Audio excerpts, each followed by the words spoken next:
Alright, so we got the 2 poles driven on each end. We got 1 string that's going to give us our outside of the poles. And then on the top we've got a string to give us our height. Let's tie them off on a couple of T-posts like that.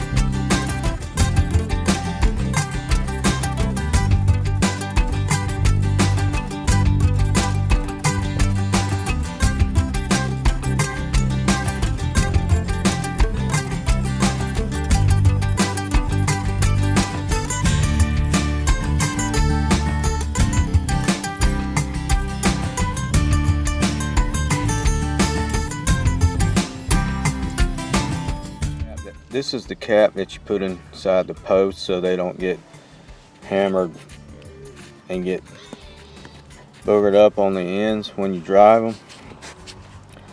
We had to do a lot of grinding on this because it was too tight. There's a groove on the inside of the pipe, a seam, so we put a groove in our cap so it would fit in there better. But it took me probably at least 30 minutes to get this thing ground down enough for it to fit. And I already had the machine here on site. So if you're building one of these, make sure you do this a day ahead of time or so, because I wasted time doing this while I had a machine here and I was renting.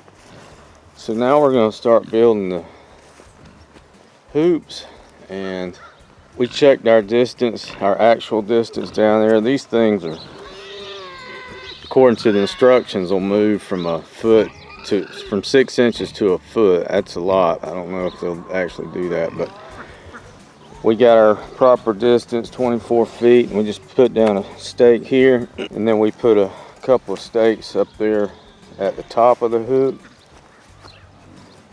and then we've got a stake over here, and we laid out our W truss, and I just took some paint and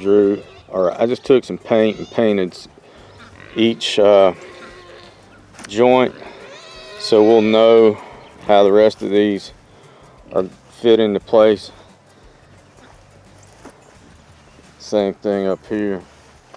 So everywhere there's a connection, we know. So in a minute I'll show you how these work, how these go together. There's 3 pieces. You got a piece on the left, centerpiece, piece on the right. So before I put these pieces together, I'm gonna slide the collar on this end. I'm gonna slide 2 on the centerpiece.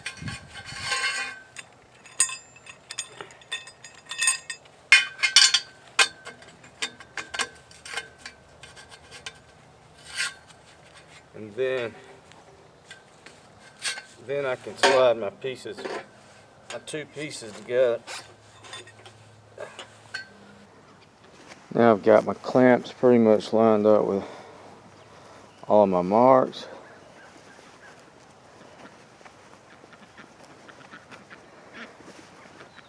Now I can start adding my bottom cord.